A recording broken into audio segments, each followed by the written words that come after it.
Welcome to day 25 of Writing Your Novel in a Month uh, challenge. Today, well, we're going to be talking about how to create your chapters. I know you've probably been writing in chapters all along, and that's fine. But let's discuss about how to structure your chapters in order to keep your readers engaged. Okay, so how many words should a novel chapter have? You know, chapters typically range from 1,500 to 5,000 words, but some may be longer, some may be shorter. Okay. The important thing with each chapter that each chapter serves a clear purpose. It advances the plot or develops characters. It feels natural within um, the narrative flow. Consider the rhythm of your story. Okay. Um, how your chapters break influences the suspense. Um, it, um, its readability and its momentum. Ultimately, let the needs of your story dictate how long your chapters need to be, rather than adhering to a specific word count. Okay. Readers, however, do prefer to have chapters that are relatively uniform in length. So what are different, now I'm going to talk about the different ways that you can start your chapters. Each chapter begins, has, like I said, has a purpose. So um, here's just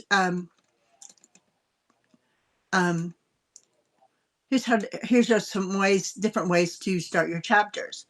Okay, starting chapters effectively affects the tone and piques the reader's interest.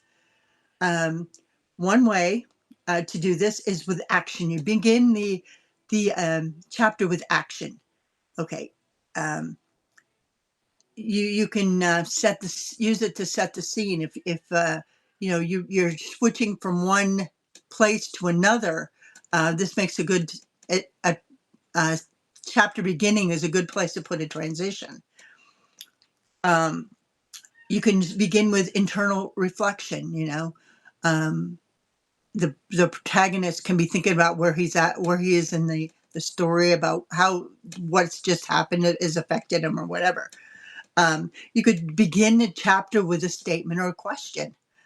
Now what? Now what? Could be a question. You could begin a flashback or a memory. Again, this could differentiate between what's happening now and what happened in the past. This chapter could be all about that flashback and going back. It could be a transition from a previous chapter. Again, time, space, whatever can differentiate that time period. You could begin your chapter with dialogue. Have a conversation, start a conversation between two characters, based on how the story's going. Like they could be talking about, now what we're going to do next. I don't know what we're going to do. Blah blah blah. How about we do? Giving an idea about whatever.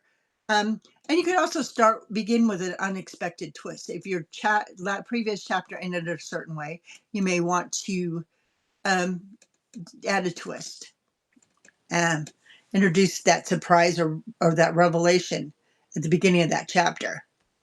So now that we've discussed how to start a chapter, now it's your turn. Let's go and find out how you can improve your chapter beginnings, divide your book, how you divide your book, and how you begin your chapters. And we'll see you tomorrow. Next time. Bye.